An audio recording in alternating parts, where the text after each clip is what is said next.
Hey, everybody. It's a different time for us. It's a Monday show, but we're here nonetheless to bring you the later version and more casual version of The Last Angry DJ. Show number... let me turn this off.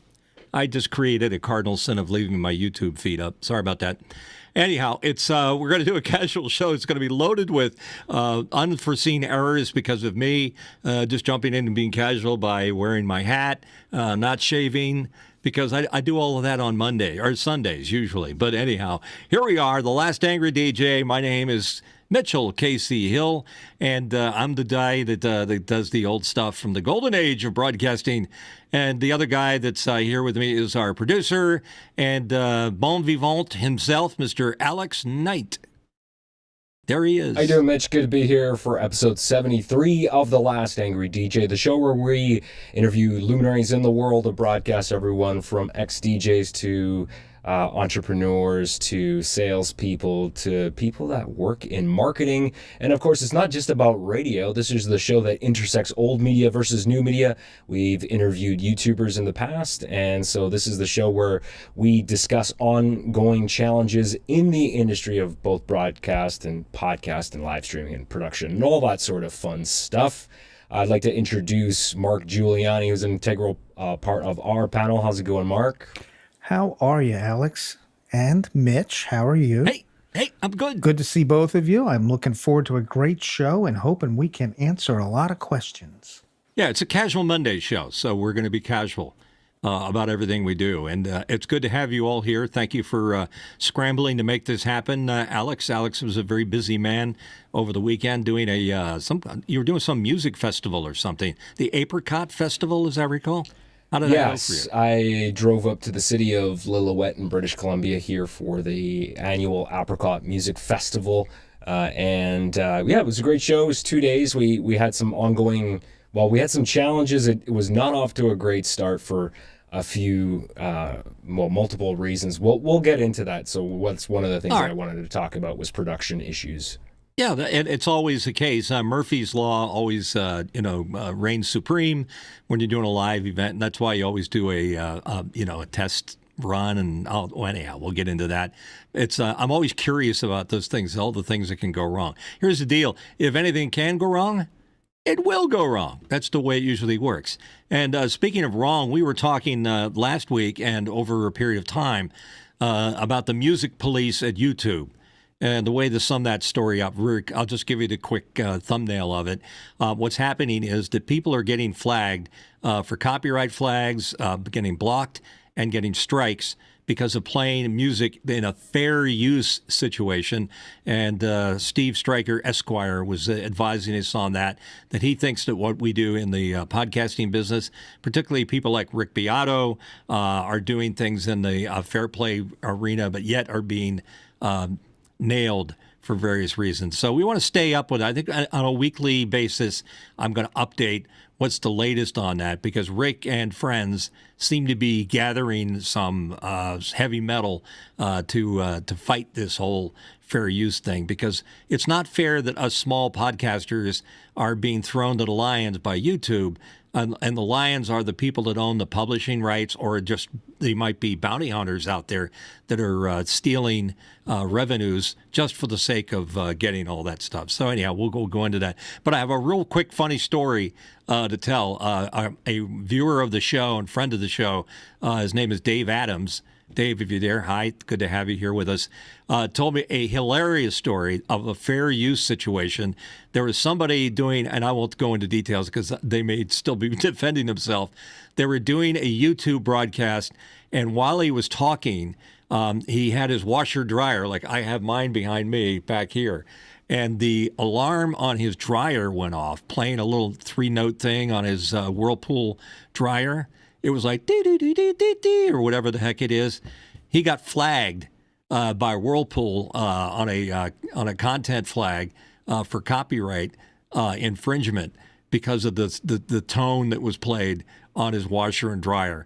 Now that to me is taking it way beyond fair use and ridiculousness, because come on, the guy's just happened to be in the background and his washer dryer was playing some kind of tune. That means that your phone, if it's playing the marimbas on your iPhone or whatever else, you're going to get flagged by that too. So this whole thing is out of control. So I just wanted to get that out there again as an update that this whole fair use thing should come to a head. And I think those of us on YouTube and those of us that consume YouTube product need to be heard as a voice saying, please support fair use on YouTube. Don't throw the people that are providing these programs to the wolves every time they're trying to do something that's really in the best interest of the artist that perform this music. A lot of times it's not the artist that's doing it. It's the person or individual or company. It could be a VC firm that owns the publishing rights that have turned it over to an AI or a company that specializes in, basically, going along like a dredge, trying to dig people up and catch them. A lot of older copyright stuff was done like that. I had a situation once where I was doing a sneaker program, and we had this thing called Fit Squad. And it was this really cool character named Tom Brunick. And we went out in the public and we interviewed people, but our theme was dun, dun, dun, dun, like that. Well, I got flagged by this guy, called me up, threatened me with a multi-million-dollar lawsuit because I used the 3 notes from Dragnet. And I think I changed it to dun, dun, dun, dun, dun. And that wasn't good enough for him. So I'm just saying this whole copyright and, the tracking of it and the AIs that are out there dredging the world of the internet is ridiculous. So I don't know if you guys have any comments you want to make on that, but I just think that the whole thing with a washer and dryer flagging a show is absolutely absurd. It's ridiculous. I don't have much to add to that, but that's probably the most shocking example I've actually heard of.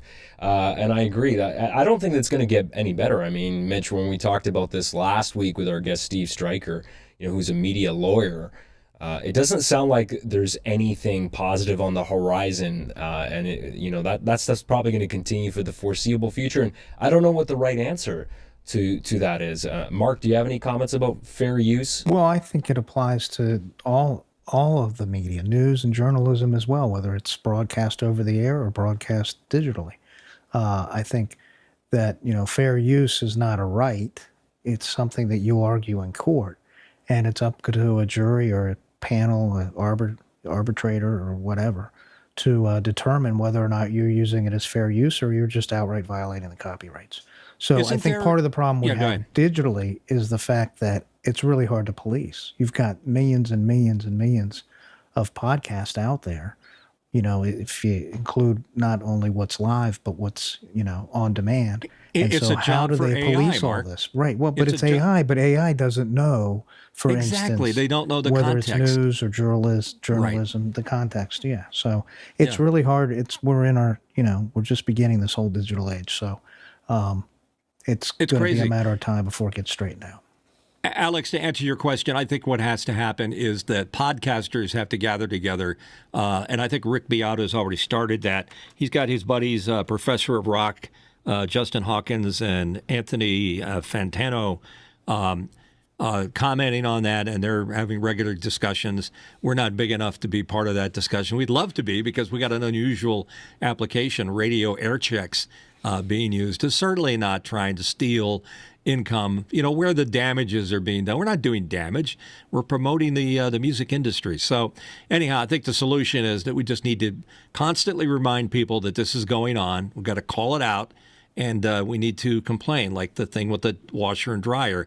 I just think that's so absurd, but so typical of the way that legalese copy these copyright issues. So we'll move on, and we'll give you updates whenever we can. And we want to hear your comments. Reach out to us on Makana and let us know. You can do that with the lower third thing that Alex pops up there. It says ask.lorem lastangrydj.com, and you just go in there and register, and you can put your question in there. So the more you're discussing it, the more we're discussing it, the more we're reminding people of how ridiculous it is. Eventually, something's going to happen. But for now, it's the Wild West. So we just have to live with that. One of the interesting subjects we have on our rundown is I was sitting in the lot. By the way, I got a dog. Some people have been asking me. I know that dogs are not necessarily the big topic of discussion, but Friday I went and picked up my Welsh Pembroke Corgi to replace my old buddy Paddywhack, who passed away a year and a half ago. And this guy is unbelievable. His name is Loki, as in the Marvel Comics, the god of mischief. And he is indeed the god of mischief. I have not been getting any sleep for the last 3 days. I'm trying to figure out how a little fuzzy pile of dog can make these huge dog poops and puddles of pee on a regular basis. And it's just an ongoing thing. And there's a way that you have to housebreak a puppy. I'm sure the people that have puppies are saying, well, Mitch, we know, but why don't you know? I'm finding out. It's a hell of a payback. So I've got a dog. His name is Loki. He's my best buddy already. He wakes me up in the morning by chewing on my earlobes, which is always a great way. I could never get anybody to do that to me. So now I have a dog that can do that for me. So I'll bring him on the show maybe this Sunday and hold him up and let him be displayed. So I got a dog. I appreciate people. Some people actually donated and helped me make that happen. You know who you are. Thank you very much for doing that. So I'm now a happy guy who's got a bad hair day, no sleep, circles under my eyes. I haven't shaved because I'm busy walking my dog. You look every time. marvelous. Yeah, exactly. It's like every time he makes a special move, he like sniffs around a corner and he's like,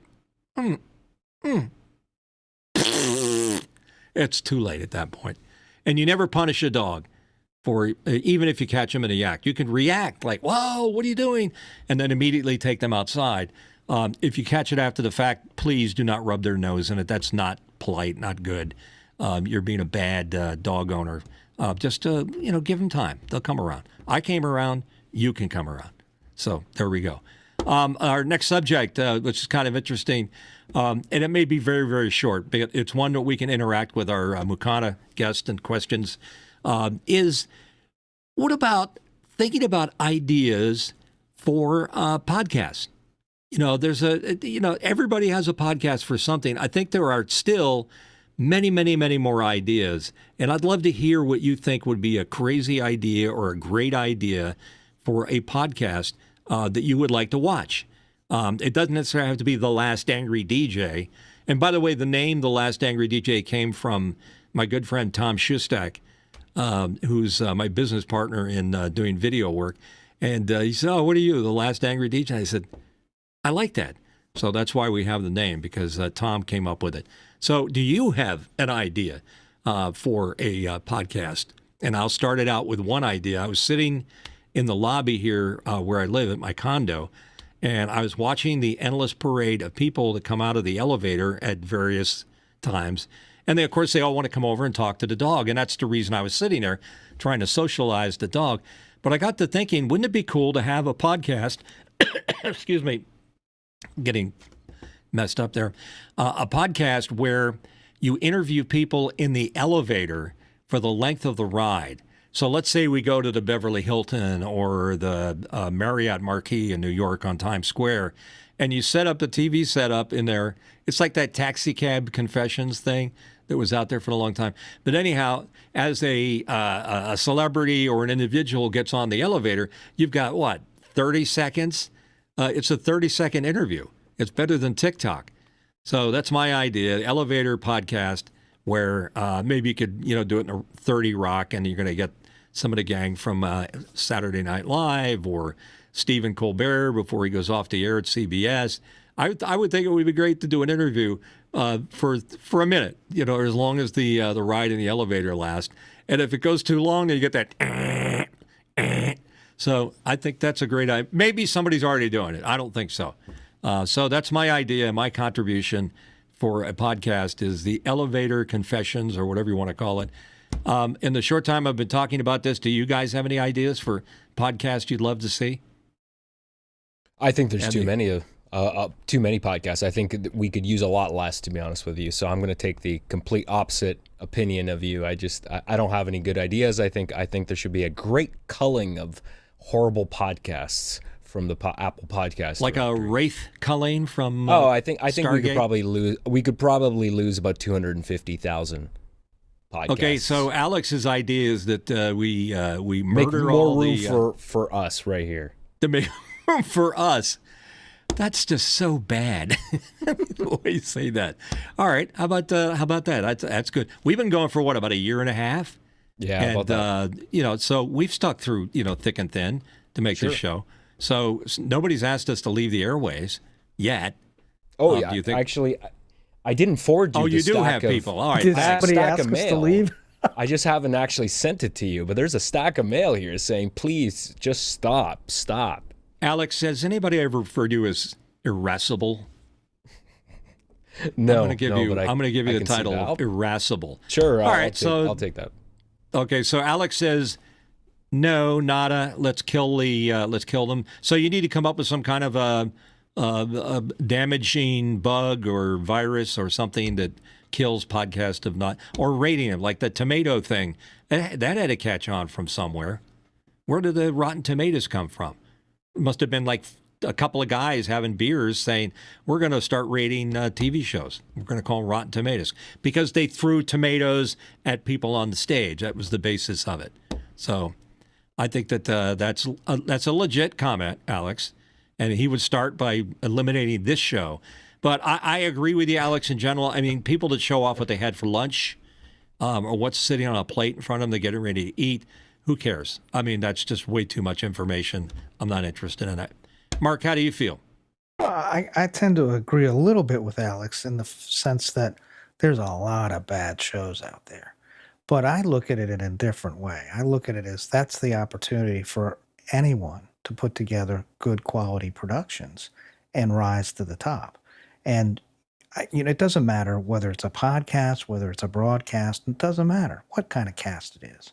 It's all about the quality of the production, the quality of the sound, the quality of the camera work, and the topic. Most importantly, the topic. Is it interesting? Is it important? Is it something that's going to, advance society ahead, community ahead?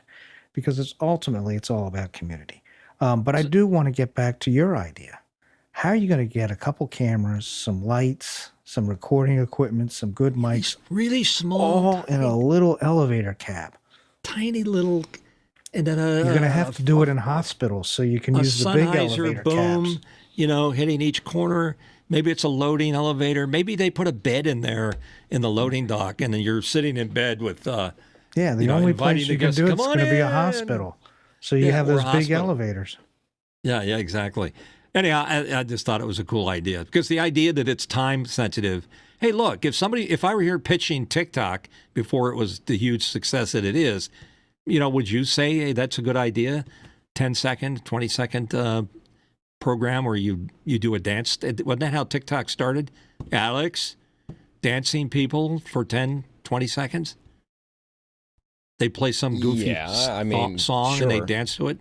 Right. Yeah, there's still a lot of that, but pretty much there's a lot of garbage on TikTok. Frankly, I don't understand the appeal of watching someone do a silly dance in their bedroom. But you know what? There's a lot of good content on there too. So you kind of just have to accept it. There's always going to be a mix of bad and good content, right? Just like radio, you got bad hosts, you've got bad shows, bad content, bad concepts. You could say that about any industry. All right, let's say, let me switch gears here a little bit.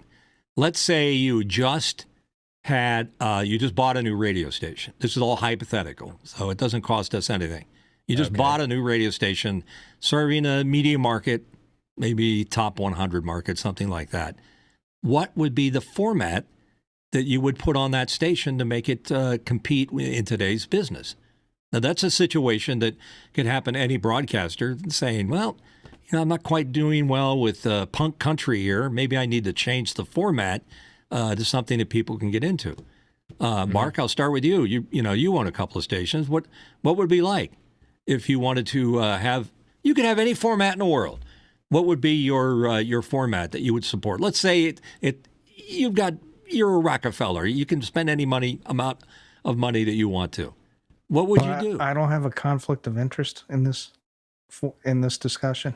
I'm not. Of course you do, conflicted out. but I'm just saying, hypothetically. So, I mean, in all honesty, it would be what we're doing, which is talk radio, because that involves the community, and it's basically a conversation with the community about the topics that they're interested in. And as we've explained many times on the show, we're doing different things to try and bring the community in and have that conversation be more than just between the announcer and a caller on the phone. It's between the announcer and a whole bunch of people interacting with the show. So that's what I would do. Well, you're a good person, and I think that you truly take your requirement of having a license to serve the community, because technically that's what they say a broadcast radio license is that you have a license to. You don't really own the station. You have the license that allows you to serve the community in the best way possible.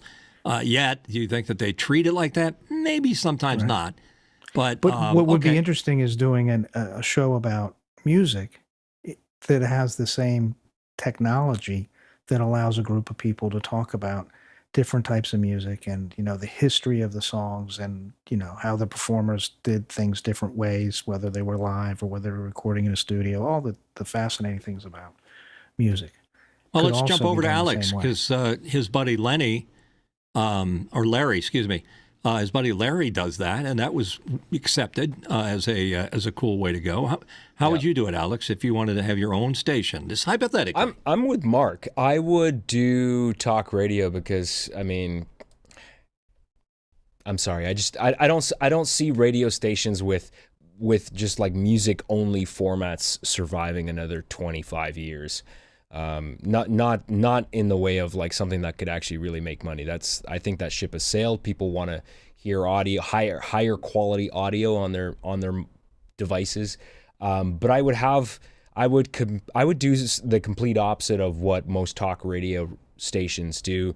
I would do, like Mark said, more of this type of stuff. I wouldn't fall to the typical radio station format of announcing the weather. It would actually, my weather announcements would go something like this.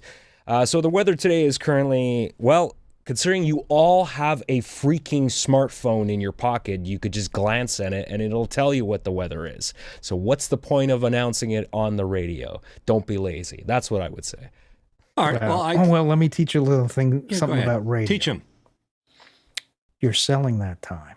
So if somebody wants to buy weather, you're going to say, hey, you got a phone, use it. No, people get up in the morning, they have a certain cadence.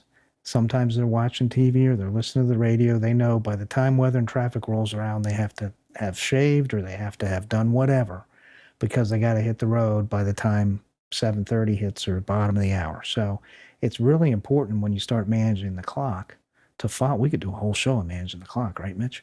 And then, oh yeah.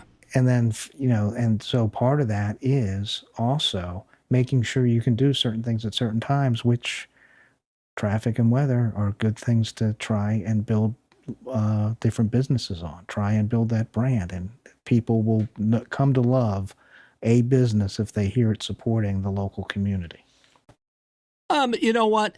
I would go with the anti-radio guy. Instead of having AccuWeather, which is a copywritten thing, by the way, so I just don't want to get any flags or any trouble, I would call it AccuWeather. And I would say, to Alex's point, I'd say, it's going to be light today and dark tonight with a continuing trend over the next 10 million years before the sun goes supernova, turns into a red giant, expands, and cooks everything on the planet. So that would be my weather forecast. Or bad weather.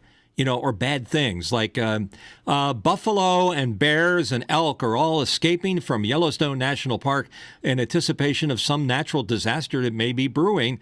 There may be something happening there, and the supervolcano, which lives under Yellowstone, is one of the largest volcanoes on the planet. If it should ever explode and do its little eruption thing, it will destroy the Earth. It will be a extinction event.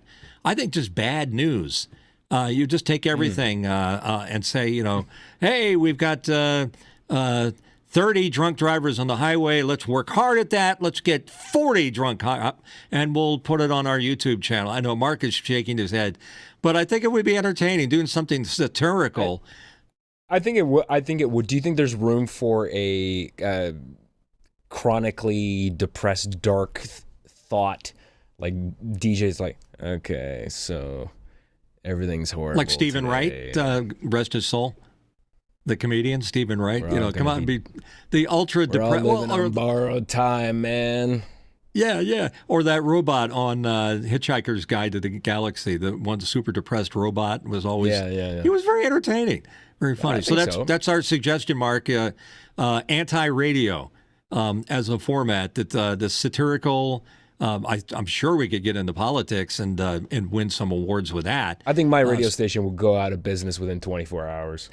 And we'd play records. We'd have backwards Mondays where we played all the records backwards. So you can hear whether or not Paul is dead, all the famous chops that they did in Pink Floyd to do some kind of, when they were backtracking lyrics to anyhow, just something just crazy, something weird, something that you wouldn't want to hear on Spotify or on Apple Music or something else. So that would be, I know we've kind of switched gears from talking about podcasting, but let's talk about what could we save AM radio with? Come up with some outrageous format that would save AM radio as we know it. So my suggestion is inaccurate weather, natural disasters that will kill us very soon. What is the latest volcano that's erupted? And by the way, that's all true. There's crazy volcano activity all over the earth, and they just discovered a new fault line. It goes through your neck of the woods in Vancouver that potentially could destroy good pieces of Canada. So it's not just the west coast of the U.S.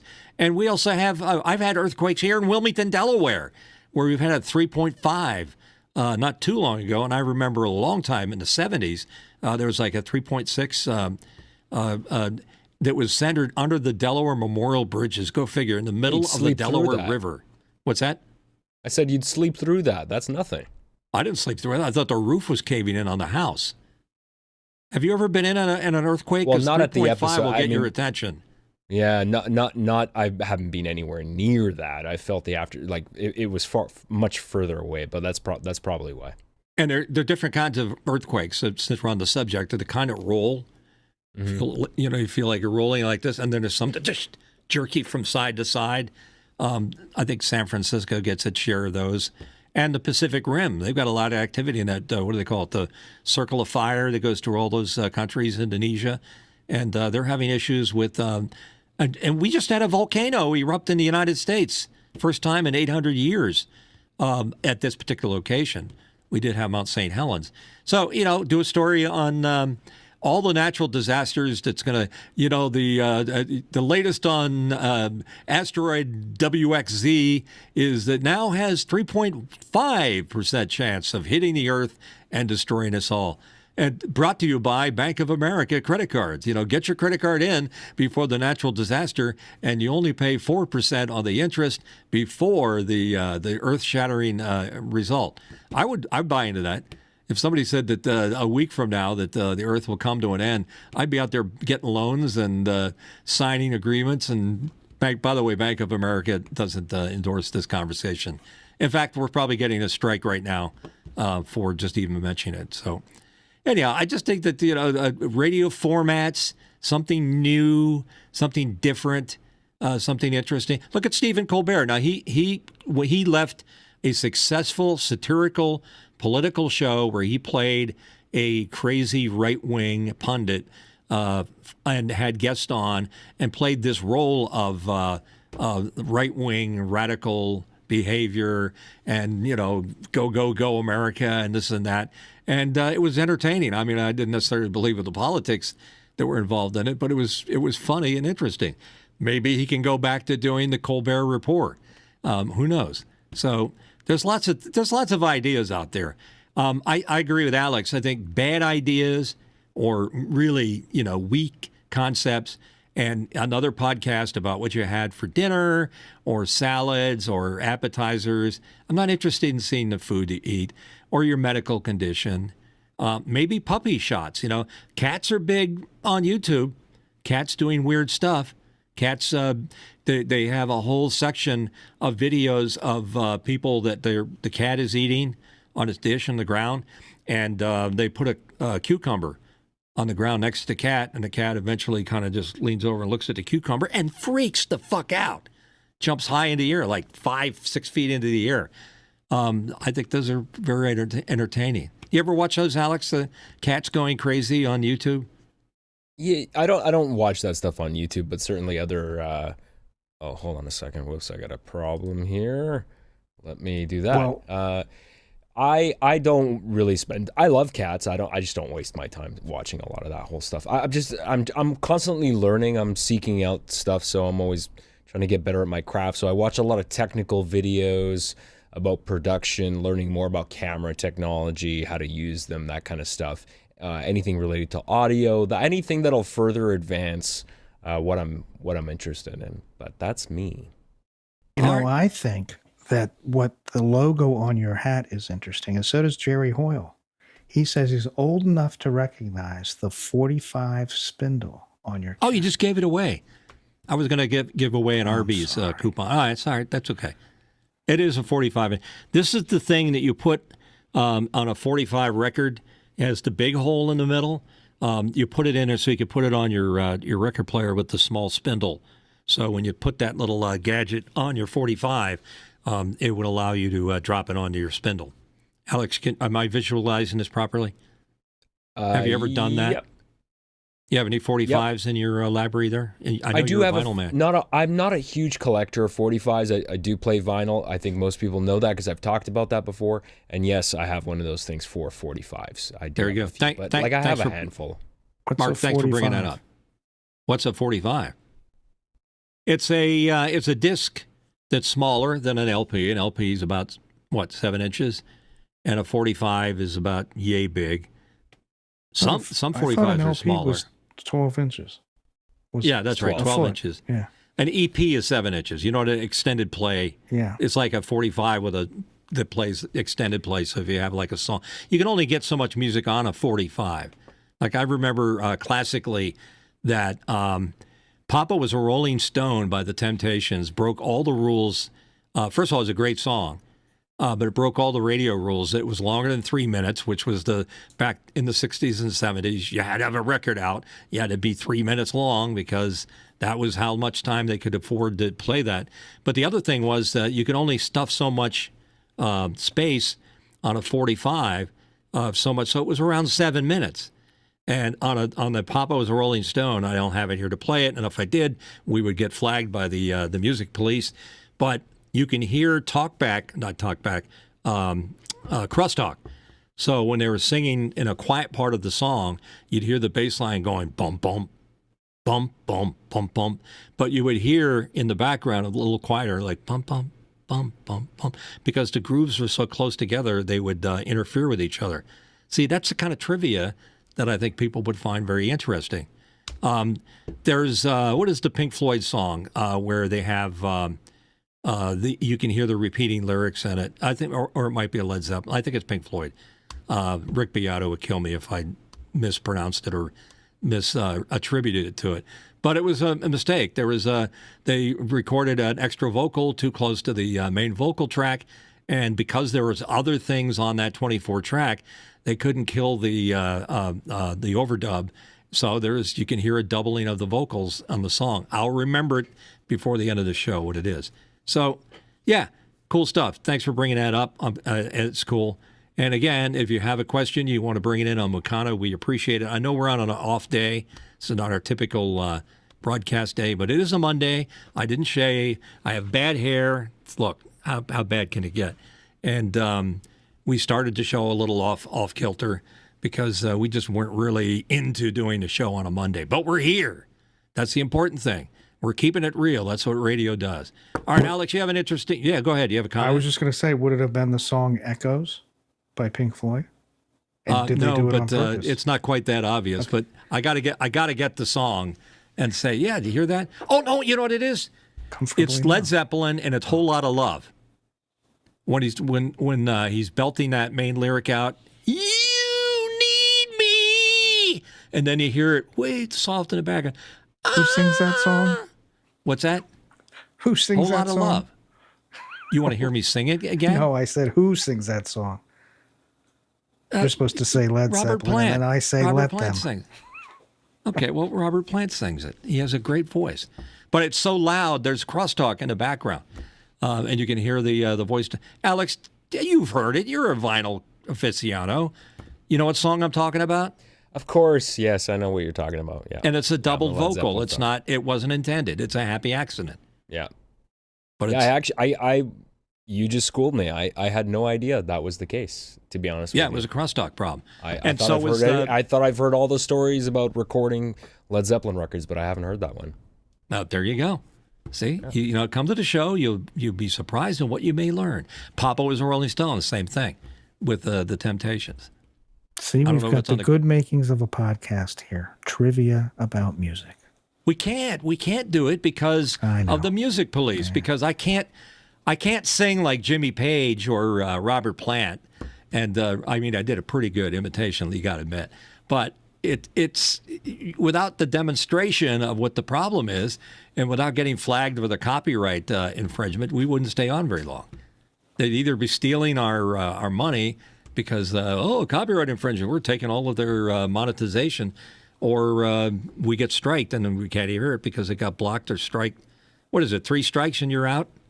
I think it's something like that on YouTube. So, again, I'll use any opportunity to complain about that. That's how you keep reminding people. So, let's see. So, Mark, in live chat, we have Tamara says, actually getting to see it live because it's Monday. So glad to have the show on Mondays. Oh, that's an interesting point of view. Mm-hmm. Because we always thought Sunday was a good time to do it. But if enough people think we should be doing this on Monday, I don't know what Alex's schedule is, but we could try making adjustments. We'll just call this the casual version. And Jerry would like to know how he gets the coupon, since he knew what was on your hat. I didn't put it out as a contest, Jerry. We had a name for people that used to troll our station for contests. We called them contest whores. Not any disrespect towards people of ill repute or alternative lifestyles of the oldest profession, but we used to have people that would chase the radio station for, see, Mark, you're on camera, so be careful what kind of faces you make. What are you going to do? So, yeah, thanks, Jerry. Appreciate that. And we really like that feedback because that makes us a legit radio program. I know it's an off day. We're not going to get the usual amount of commentary, but because we're doing it, you can do it more than once. Jerry, I'll work something out with Arby's to get you a coupon so you can get your double cheeseburger, or they actually have cheeseburgers now, so they're pretty good. But they also have a Philly cheesesteak, which is very tasty. So we'll work something out for you. We'll do that. All right, Alex, we're going to move on to your subject. You have personal experience doing a concert event. You obviously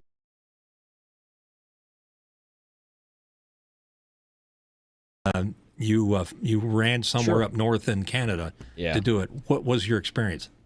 Yeah, I went and mixed a show up in Lillooet, British Columbia. It's called the Apricot Music Festival that they do every year. It was great. We had a lot of different bands. I think there were probably 20 bands between the 2 days. Is it apricot or apricot? So, I don't know. It doesn't matter. Okay. But anyways, how I got the gig was the guy that is organizing the event, who's on the committee, is one of my customers, my day job, because I rent PA equipment.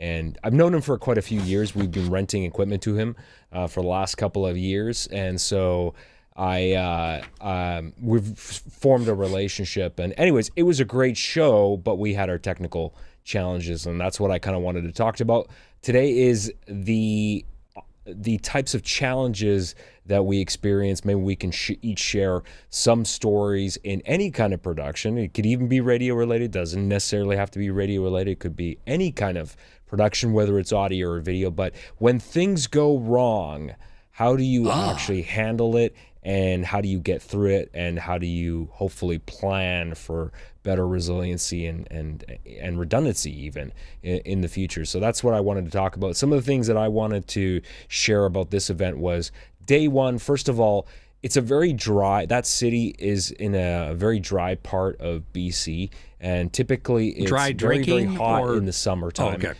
And so it usually doesn't rain. When I got there, first of all, the day did not start off well. We loaded in about 4 hours later than what I wanted to. And there are various reasons for that. I think partly because it's a very, very small town of only a couple thousand people. I think people have a little bit maybe of a different mindset there. But I couldn't get anybody to get up earlier in the morning. So we got there about 10:30 and we started loading in, and then immediately torrential downpour. Now, they had built a 25-foot by 20 stage. Okay, it's made out of concrete. Done on a very, very shoestring budget. And so there was a converted garage metal frame. So if you just think like a tube connecting frame thing that would basically cover the stage, but there was no tarp. So immediately we start putting all the monitors, we get the PA up, and then everything is pouring. There's water pooling up on the stage, getting onto the monitors. And then of course, because we've got power along the edges of the stage, water starts going into all the power distribution. So I've got water going into outlets. So we start unplugging everything. And then we had to get a tarp. Now, fortunately, the guy that was organizing it came prepared. He did have a tarp, but it took a while for us to get it up onto the metal frame. The problem is once we covered the stage, we realized that metal frame only covers a portion of the stage, but the whole there was quite a few feet in front of it where we had all the monitors, and there was water pooling up there, and so we had to come up with something. Either we were gonna have a major problem. So fortunately, one of the volunteers, he had a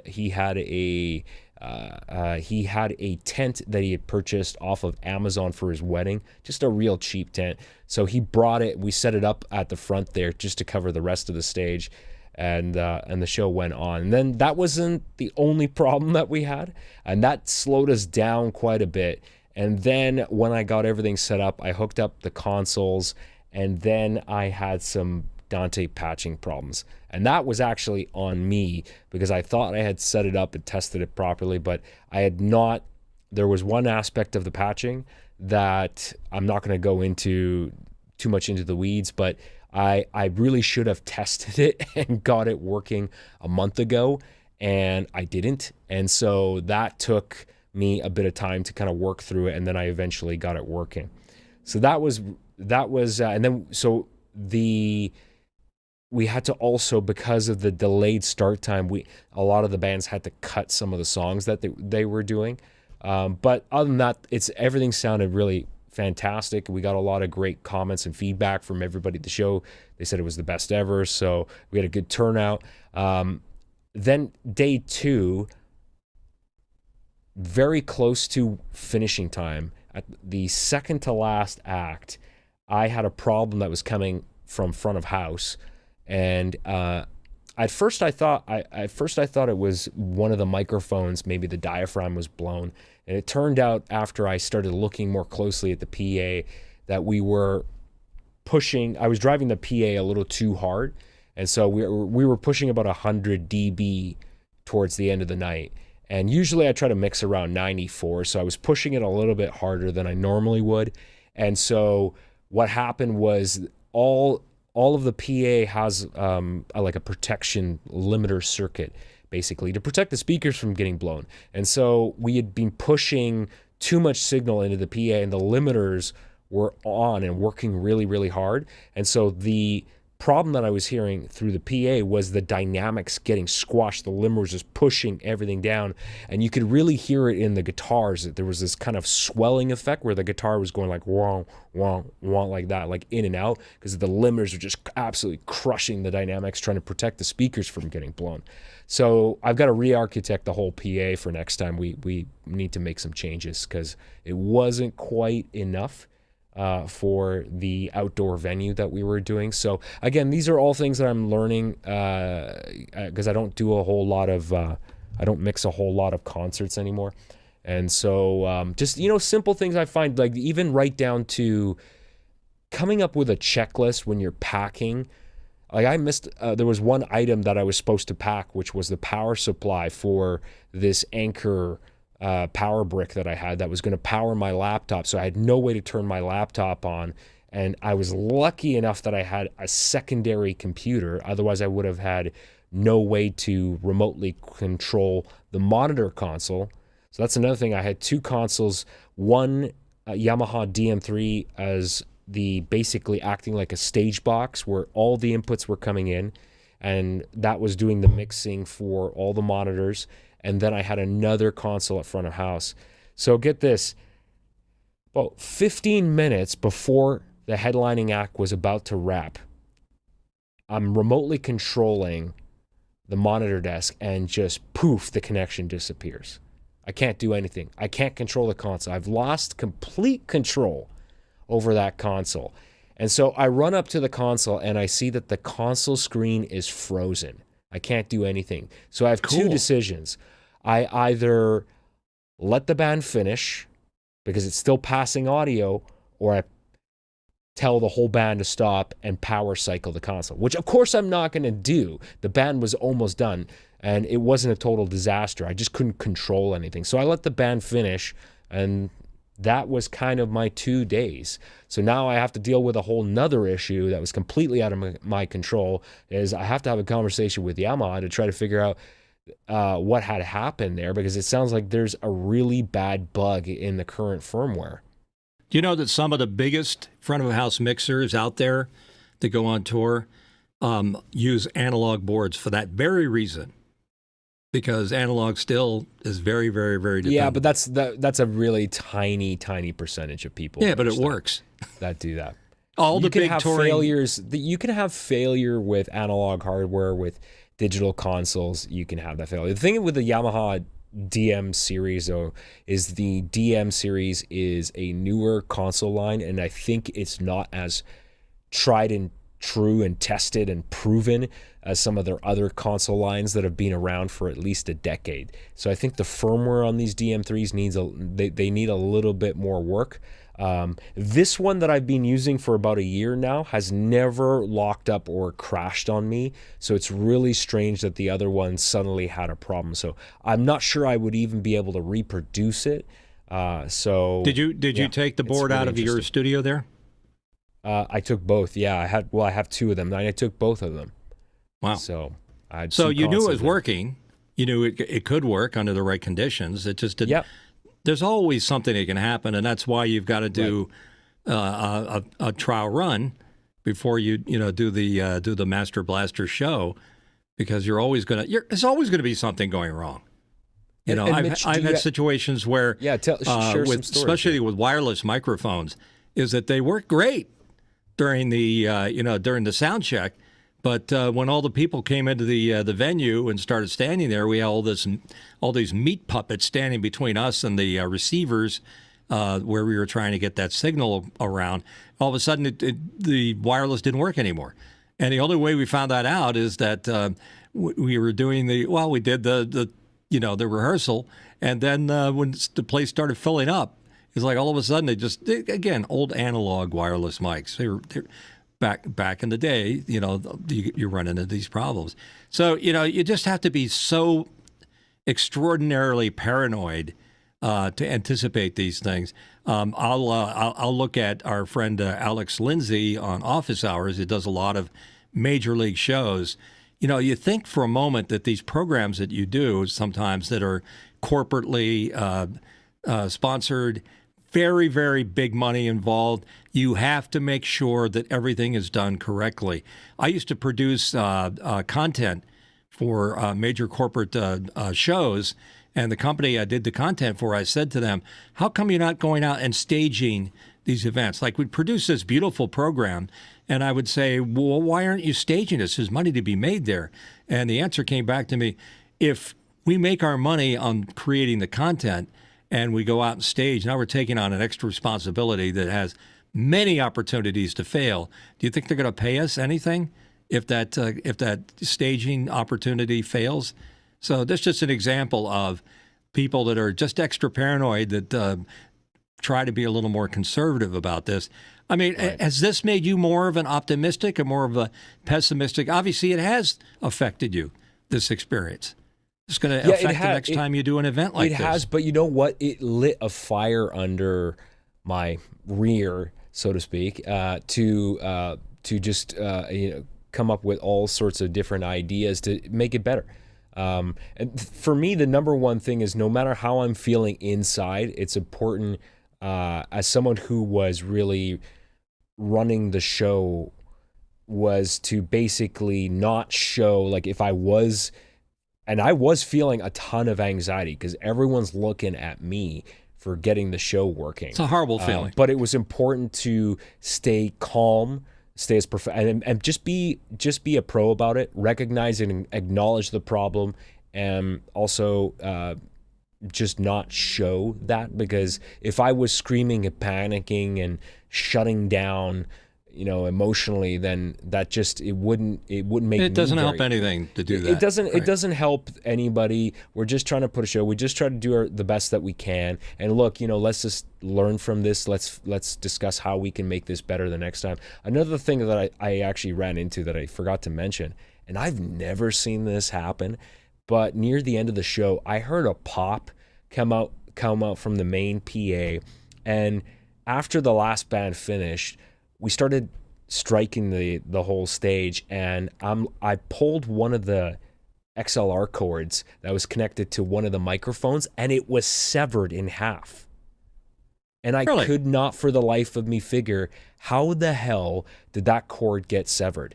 And I'm not sure, and it was severed, like, I don't understand, because, like, even if something fell on that cord, it would take quite a lot to sever that, like, go through the jacketing, through all the wires. Like, even if something just, like, someone dropped a guitar in it, that wouldn't sever the wire. I don't understand that's crazy. how that happened. Yeah. Maybe it was anti-apricot person, a stagehand that was into cherries or something, and felt that they had to. Just super bizarre. You can never understand that. It wasn't like a super clean cut. Like, it didn't look like someone cut it with a pair of scissors too. So I still don't know how that happened.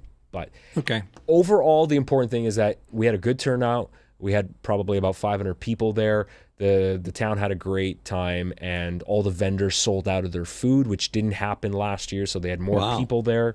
So everyone was happy. Everyone was dancing. It was a family event too. There were kids there. Everybody had a good time.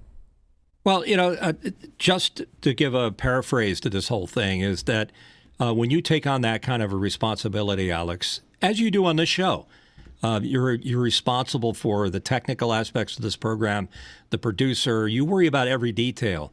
There are a lot of things that go wrong every time that we do a program that people don't necessarily notice, and that's the whole magic of live programming, is that if something goes wrong, don't try to call attention to it. Now, sometimes I do.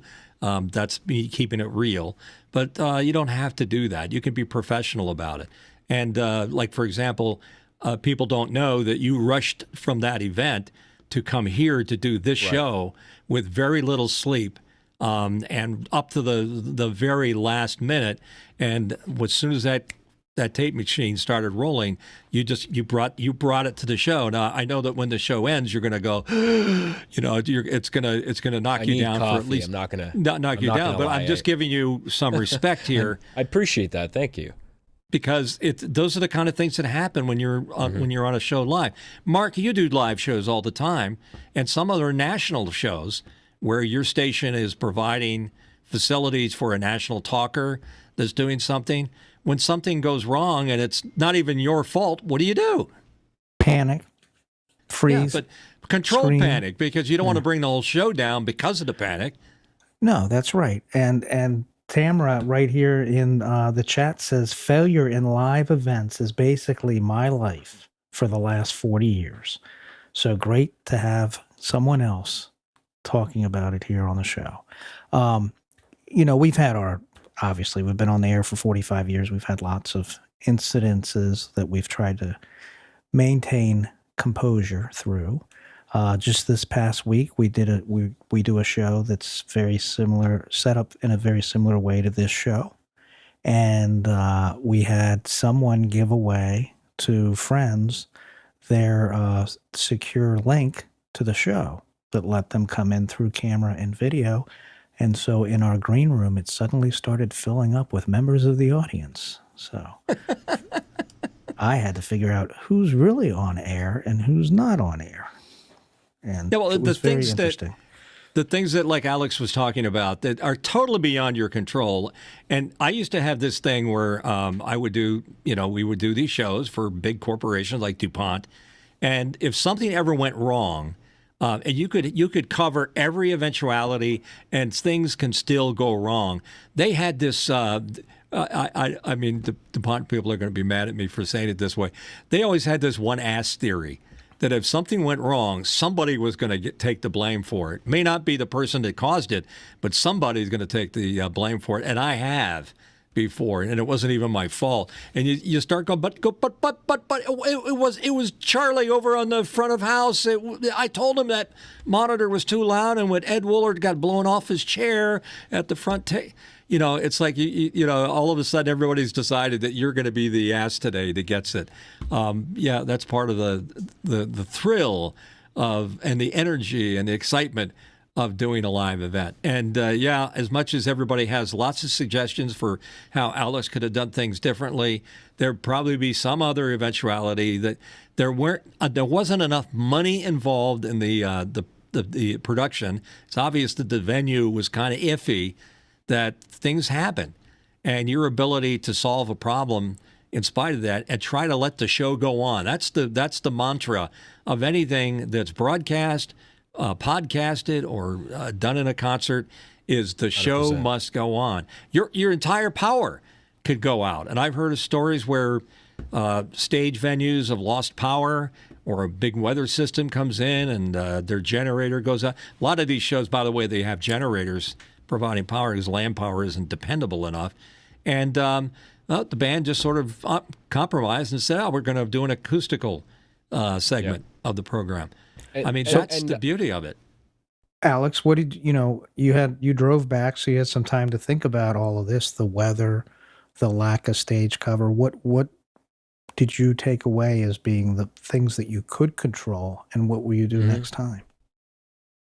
The things that I can control are starting with making sure I'm writing checklists, and that everything from the stuff that I'm personally bringing to when we're loading a truck with gear to make sure that we actually have everything that we actually need for the event, to for example, if I'm bringing a new rig that hasn't been fully tested before, that I should probably like a month in advance of the event make sure that I've double checked all my patching, my Dante patching, make sure that the networking side of stuff, because this is a little more complicated now with digital audio, to make sure that is fully baked, that I can reproduce it.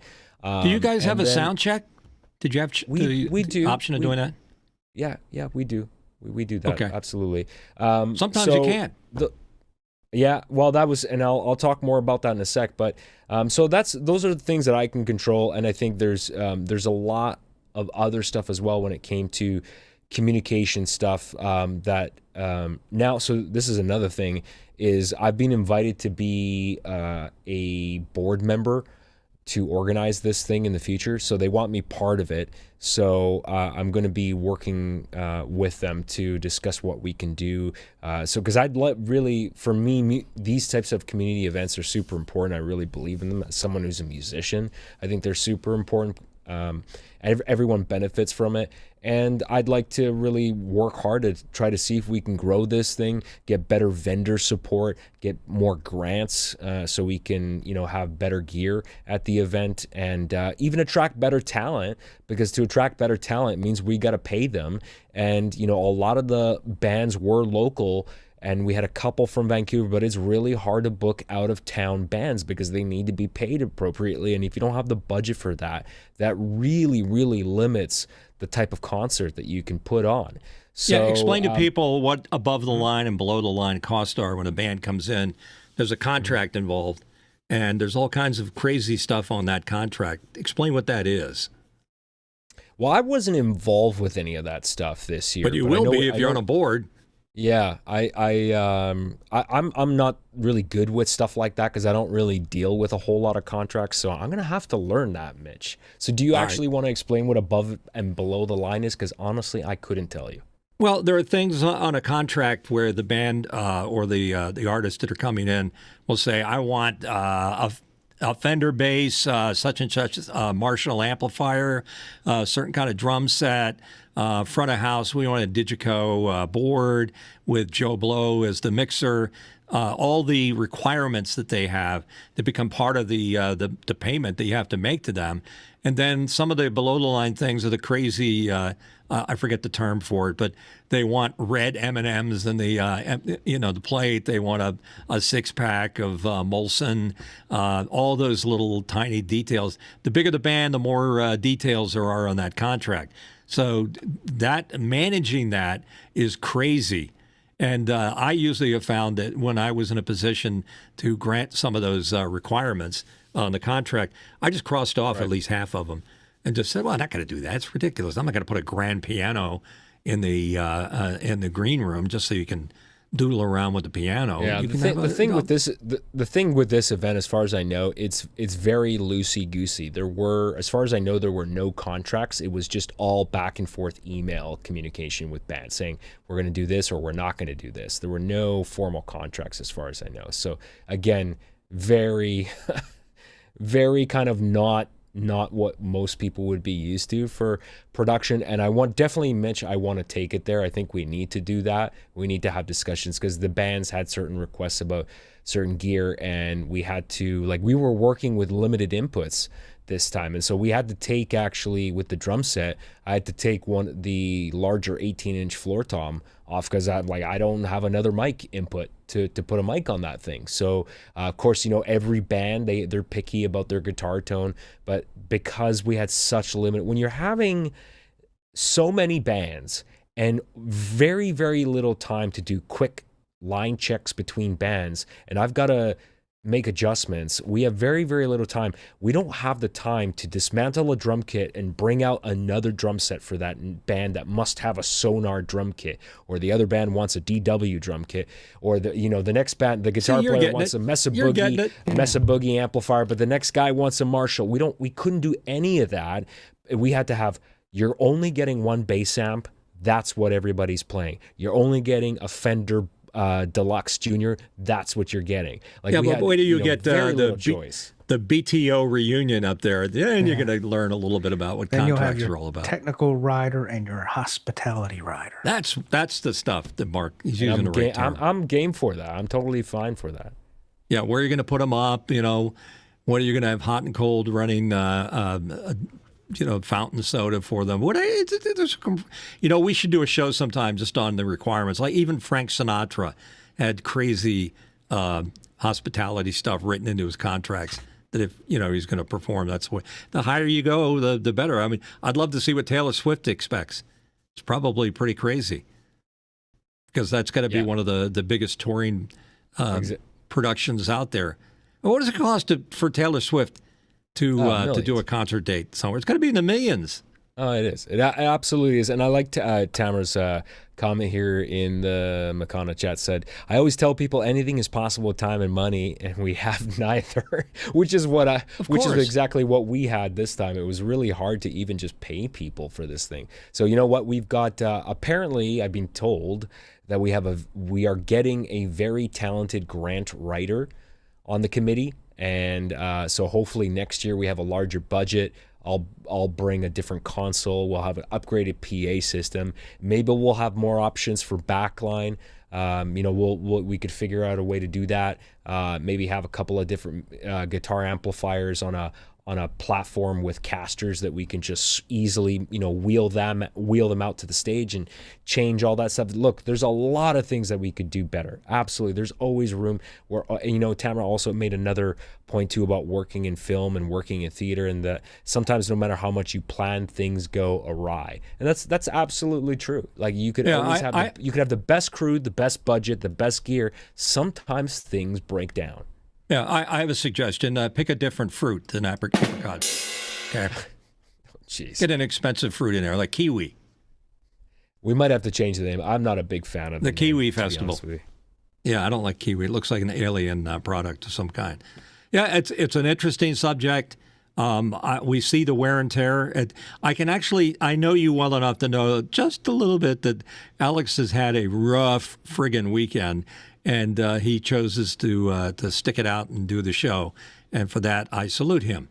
Very good job for doing that. So that's it. Do we have any other questions pop in? I know it's a weird time, and questions don't normally come in when we're in broadcasting at a weird time on Mukana. But we got a lot of people popping in and out, so that's kind of cool. And we got some folks there watching right now. Cool. Excellent. Why don't we have people in the chat tell us what time they like? Do they like Monday afternoons? That's a good point. It's going to take a lot to move me off of Sunday, but, hey, people vote with their remote. I like Sundays. I like Sundays. I don't work on Mondays either, but I could do either day. I'm clean shaven and I have my hair clean. So it's a tie score, and you need a tiebreaker. It's not this mess. If I came on like this on Sunday, everybody would say something's up with Mitch. He must have been at Comic-Con with Back to the Future. He's lost his mind. He's out of his friggin' mind. Anyhow. All right, cool. Well, there's our Monday show. Thanks for joining us. We appreciate it. Alex, how do people reach out and tell us what they want us to do every week? Yes, you can reach out to us. There's a few different ways you can do that. One thing you can do is actually become part of our Discord community.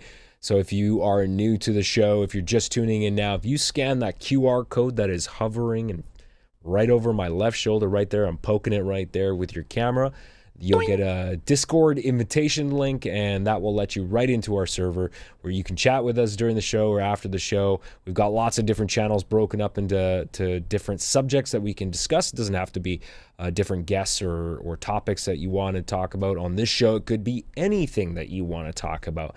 Discord is a great place to be. And also... there's a few other ways you can find this show. If you are subscribed on YouTube, thank you very much for doing that.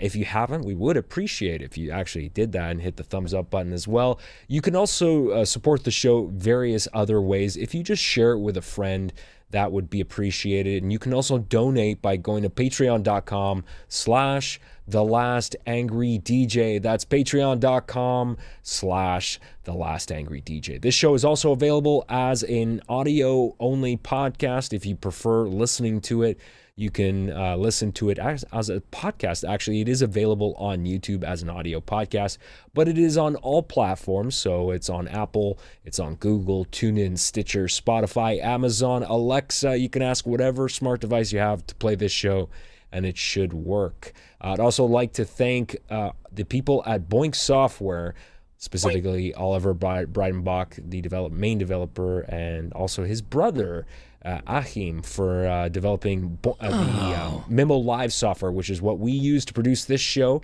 We would not be able to put this show on at this level of quality without Memo Live, so we sincerely appreciate their support. And that pretty much wraps it up. You can also find us on social media. You know the name of the show. Look us up. We'll be there. Over to you. All right, there you go. And Mark, thank you for your help. We appreciate it. And, there's some tough questions coming in, and you answered them well. Now we're playing some frickin' hardball. See? That's how it works. And good luck with your new format, Polish Weather, at one of your radio stations.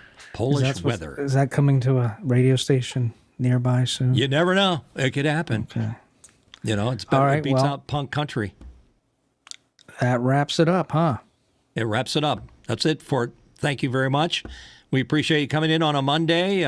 We were trying to accommodate Mr. Alex Knight here, Knight Rider. He was he was traveling down. What is it? Which interstate do you travel through Canada with the Knight Rider glowing? Kit, we're traveling way too fast. So good on you, pal. Good to have you here. All right, thank you, folks. We'll see you next Sunday, this Sunday, for another show.